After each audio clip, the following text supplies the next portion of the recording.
Clifford गीट्स। गीट्स 1950s में PhD करने के लिए जाते हैं इन Harvard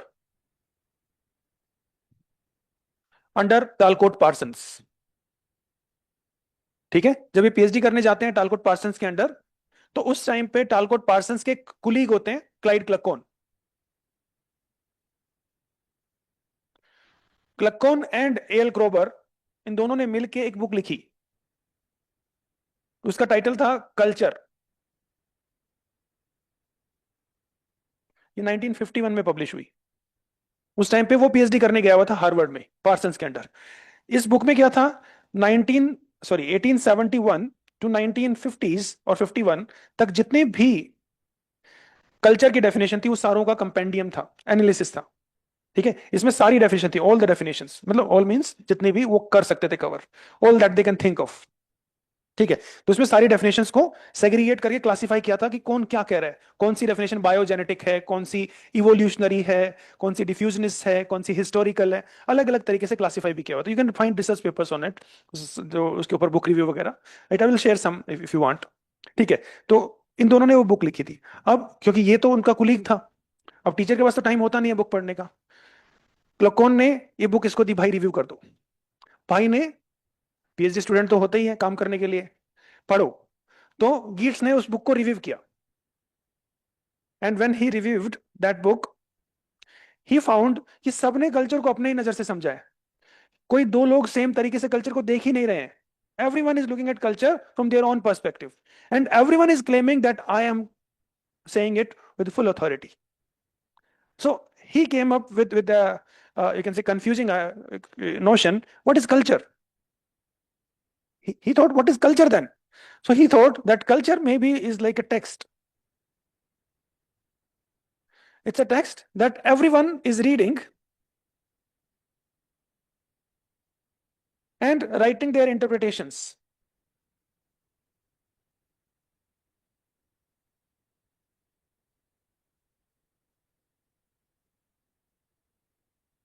Right? And since text is symbolic, है ना, टेक्स्ट तो सिंबल से मिलके बना है, कोई भी टेक्स्ट है वो वर्ड तो सिंबल है ना, like pen is a symbol.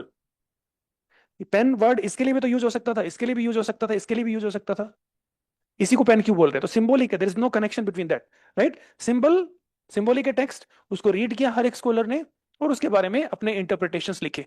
किस तरह के इंटरप्रिटेशंस थे? May be a little deeper interpretations about. So can anyone claim full objective authority that I am presenting the most objective and empirical analysis of culture? No, none. Why? Because culture is a symbolic system. I believe you get this point, what he was trying to say here.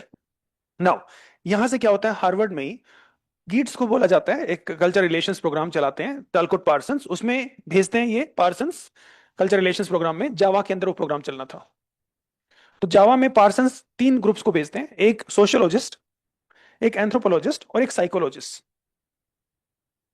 इन तीनों को collaborative work के लिए भेजते हैं कि आप अलग अलग फिनोमेना को स्टडी करोगे। ठीक है, पार्सन्स का बिलीफ था सोशियोलॉजिस्ट सोशल रिलेशंस को स्टडी करेंगे, एंथ्रोपोलॉजिस्ट कल्चर को स्टडी करेंगे, राइट? और ये कहता है anthropologist should limit themselves to the study of culture only. ठीक है, सोशियोलॉजिस्ट सोशल स्ट्रक्चर्स को स्टडी करेंगे, और साइकोलॉजिस्ट जो इंडिविजुअल बिहेवियर को स्टडी करेंगे, राइट? तो these are the three group of scholars were sent there, and he was asked to study the religion of Java. He was asked to study the religion, इसको job मिला religion को study करने का। ये सब पढ़ते रहे, और इन्होंने जो भी पढ़ा उसको अपने एक बुक में लिख दिया, religion of Java, that was published in 1960।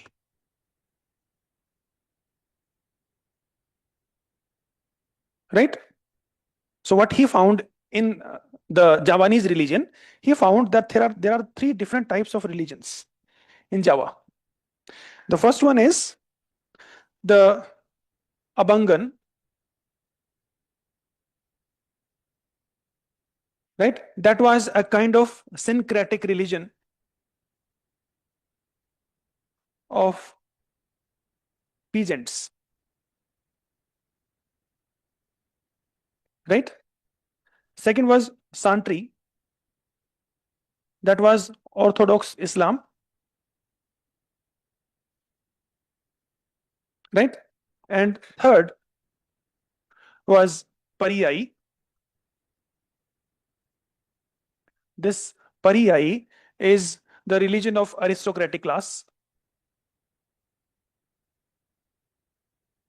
It was also syncretic. It has elements of Hinduism,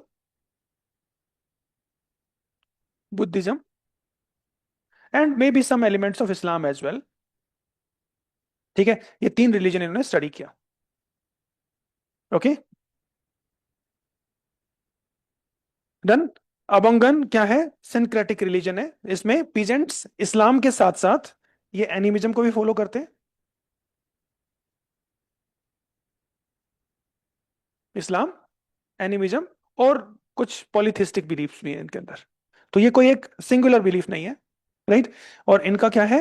Orthodox इस्लाम है, राइट? सो ये found three different form of religion. तो इनको लगा कि रिलीजन जो है अलग अलग कंटेक्स्ट में अलग अलग तरीके से.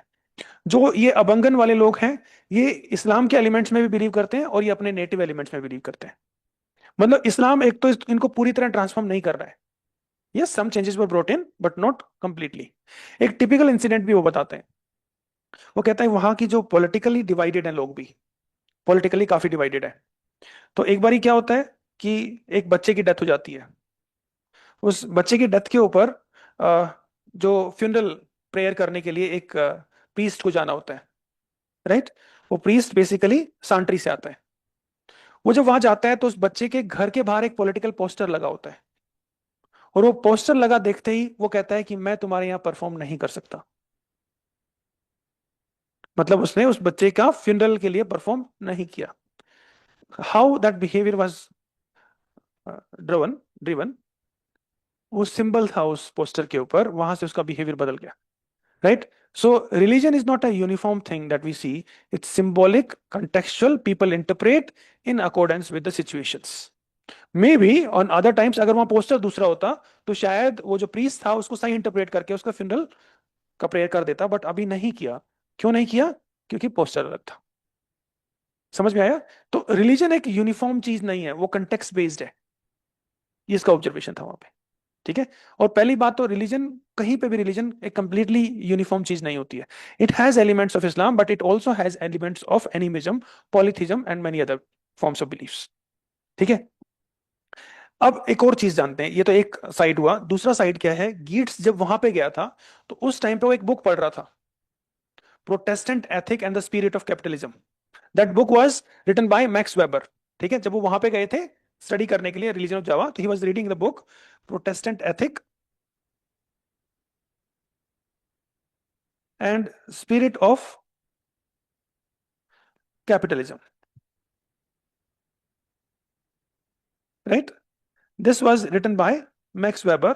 और वेबर की हाइपोथेसिस क्या था कि प्रोटेस्टेंट एथिक जो है उसके कारण जर्मनी के अंदर स्पिरिट ऑफ कैपिटलिज्म आया. That was the idea, right? Now he came up in Java in order to test the Weberian hypothesis whether this Islam is same as the Protestant Christianity for Javanese people or not. ठीक है. whether the Protestant ethic जैसे वहां पे capitalism लेके आया, same can I take that religion, you can say Islam in Javanese society as same as Protestant religion in Germany. ये इसका hypothesis था. तो he was partly you can say happy कि पार्टली सक्सेसफुल था, yes, but not in full. ठीक है. How partly? क्योंकि जो सांट्री वाले लोग थे, जो सांट्री के फॉलोअर्स थे, इस्लाम ऑर्थोडॉक्स फॉलोअर, उनके अंदर स्पिरिट ऑफ कैपिटलिज्म थोड़ा आ गया था. Why? Who is more Islamic? Those who have went on हज. जो हज पे चला गया है वही इस्लामिक है. हज पे जाने के लिए आपको पैसा कमाना पड़ेगा, आपको पैसा बचाना पड़ेगा. Only then you can travel to हज. आपको बोट शिप में जाना पड़ेगा ना. शिप में जाने के लिए you must have wealth. So what he found that yes, it was partly true. ठीक है. But the same time it is not true in this case of abangan. Abangan के केस में क्या हो रहा था? यहाँ पे सिंक्रेटिज्म था, यहाँ पे इगलिटेरियनिज्म था, यहाँ पे स्ट्रेटिफिकेशन था सोसाइटी में. ठीक है. हाँ.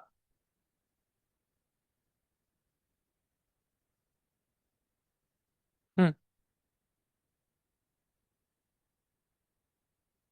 No, he is not doing that historical analysis. He was not an historian. He was trying to interpret the cultural phenomena there itself. rooted in the symbols. What he was saying, he was trying to understand whether Islam is equivalent to this Protestant ethic or not. When he was talking about, मतलब क्या मैं दोनों को parallels ले सकता हूं कि नहीं ले सकता हूं, कि जैसे जो वेबर ने वहां पे प्रोटेस्टेंट क्रिश्चियनिटी को लिया, तो can I consider Islam in Javanese society as same as he had considered. मतलब वो कहना चाह रहा था कि वेबर की हाइपोथेसिस जावा के अंदर अप्लाई होती है कि नहीं होती है। जावा में अप्लाई करने के लिए उसको वहां का एक लोकल ग्रुप चाहिए था जो कि उनकी तरह बिहेव करे। जैसे प्रोटेस्टेंट एथिक आता है तो क्या होता है, वहां पे कैपिटलिज्म हो जाता है, वहां की सोसाइटी में टेक्नोलॉजिकल प्रोग्रेस होता है।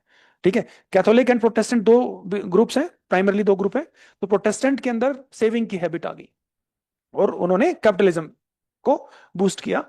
ये कहना चाह रहा था कि ऐसा कुछ हुआ है क्या यहाँ पे, तो इसने लगा कि यस सांट्री में कुछ तो हुआ है। ठीक है, that is what he had found. समझ में आया? तो यहाँ पे इसने वेबरियन हाइपोथेसिस को कैरी आउट किया and he was partly happy with it. He found that it is partly applicable, क्योंकि यहाँ पे तो एप्लीकेबल हो रहा है। ठीक है, यहाँ पे सिंक्रेटिज्म है। ठीक है, ओके। नाउ एक और चीज, अब क्या किया इन्होंने, यहाँ पे तो स्टडी कर लिया, अब ये जाते हैं मोरक्को की सोसाइटी में और मोरक्को में स्टडी करते हैं इस्लाम को, और बाद में क्या करते हैं, एक बुक लिखते हैं Islam observed. In that book he compared Moroccan Islam with Javanese Islam.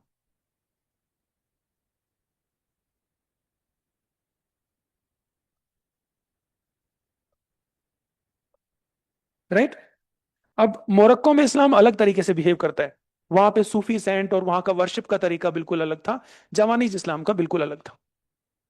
Right, so what he found that Islam or any religion for that matter is rooted in its cultural symbols. It's not a uniform religion cut across everywhere. So if it is not uniform cut across everywhere, that means it is not an objective empirical reality, rather it's a cultural construction.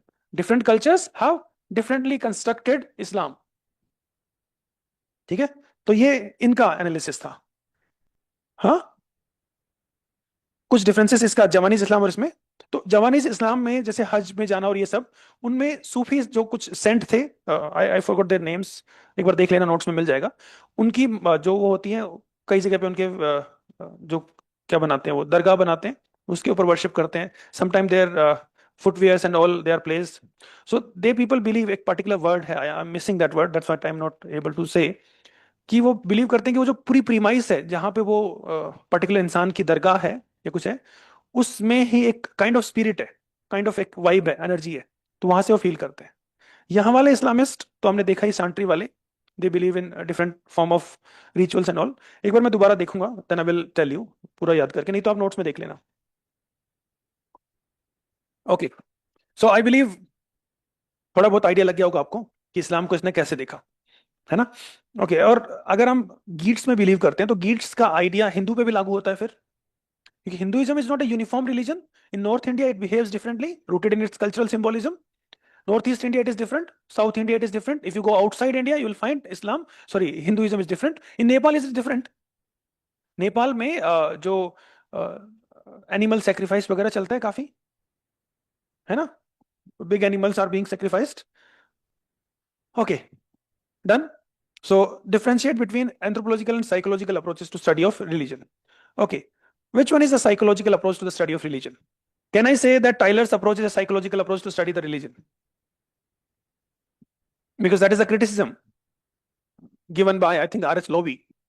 Lowy says religion is a social phenomena, but what Tyler has done is a psychological explanation of religion. है ना, क्योंकि वो इंसान के experiences के ऊपर बात कर रहा है ना, कि डेथ और ड्रीम का एक्सपीरियंस हुआ, उसके बेसिस पे दिया। सिगमंड फ्रूड का explanation, it is the product of internal Discord with in an individual, है ना, इंटरनल डिजोनेंस है, डिस्कॉर्ड है, उसी का प्रोडक्ट है। उसको डील करने के लिए, इंटरनल गिल्ट है, गिल्ट को डील करने के लिए रिलीजन बनाया, है ना। तो there was an all powerful man who enjoyed all the womens of their hood, right, whenever a girl child is born was kept within the horde. A boy child is born after a particular age, was removed from the horde. One fine day, all the sons, they joined hands, killed the father, ate his meat. After killing the meat, they felt enormous amount of guilt. And to deal with that guilt, all the sons, they have decided something, never to mate with the group women, right? And they raised a flag in the name of father. That flag became a kind of totem, right? And they decided that every year we'll perform the same ritual, a kind of annual ritual, and that annual ritual was the reminder that what to do, what not to do. So rituals is यहाँ पे बहुत सारी explanations हैं, right? इसमें देख रहा है कि फादर और सन के बीच में एक काइंड ऑफ हॉस्टिलिटी है, सिगमंड फ्रॉइड का जो ऑडिपस कॉम्प्लेक्स है, right? So he says that सारे के सारी जो चीजें हैं सोसाइटी में जो आप देख रहे हो, वो कहीं ना कहीं इंसान की इंटरनल गिल्ट का प्रोडक्ट है, या internal Discord, kind of contradictions that exist in his experience, उसका प्रोडक्ट है। समझ में आया? ये सिगमंड फ्रॉइड है। अंडरस्टूड? ठीक है। सो सिगमंड फ्रॉइड के अलावा आप मेलिनोस्की की अप्रोच ले लो, वो भी साइकोलॉजिकली है, इजंट इट? फंक्शनल भी है, साइकोलॉजिकल भी है वो भी। ठीक है। हाउ? साइकोलॉजिकल मतलब आपका इंटरनल साइकी के ऊपर लेके जाकर देख रहा है। ठीक है। Psyche in the sense that means if you remember Tylor, what Tylor says, Tylor says that there was a savage philosopher in early society. That savage philosopher have limited knowledge. He had some experiences, say dream, death, hallucination, echo, shadow. All these experiences were interpreted by the savage philosopher based on his limited knowledge base. That interpretation resulted in some conclusions. The conclusion was that there are three parts of my being. One is the physical body, that this blood and flesh. Second is the life force that animates this body, and third is phantom, right? That these interpretation over a period of time resulted in the belief in spirit or soul, right? I'm saying, I think वो पूरा मैंने आपको बताया होगा कैसे वो grow हुआ होगा. So soul is one part and physical body is another part. Now the men saw that this spirit is in everyone, every individual. After death, the body dies but spirit remains, and that spirit can be seen bathing in the river, sitting on the trees, or roaming on the hills. It can be seen anywhere. That means the spirit does not die, body dies. That experience made him think that spirit मर नहीं सकती है. And sometimes those spirits come in the dream and tell, कल बारिश आने वाली है, flood आएगा, बच लो. Tomorrow there would be a storm. There could be a famine this year. You have to safeguard yourself. Right? Now, who are those who are coming like this? Those were their parents. Right? It's like that childlike feeling when you are a child. So you are protected by your parents. Whenever you are in some kind of trouble, you recall your parents. मम्मा बचा लो, है ना? भागे होगे, मम्मा बचा लो, कुछ हो गया होगा, डॉग वोग पीछे पड़ा होगा, तो वो जब ऐसा होगा तो उसने भी बोला होगा मम्मा बचा लो. वो मम्मा बचा लो किसको बोला? तो मम्मा तो है नहीं उस मोमेंट पे, मम्मा की तो स्पिरिट है, तो मम्मा की स्पिरिट को बोल रहे हैं मम्मा बचा लो. वो मम्मा बचा लो की स्पिरिट को बोले जा रहा है. तो over a period of time वो रिचुअलाइज हो गया. वो रिचुअलाइज्ड प्रेयर टू मम्मा और पापा to save himself become animism.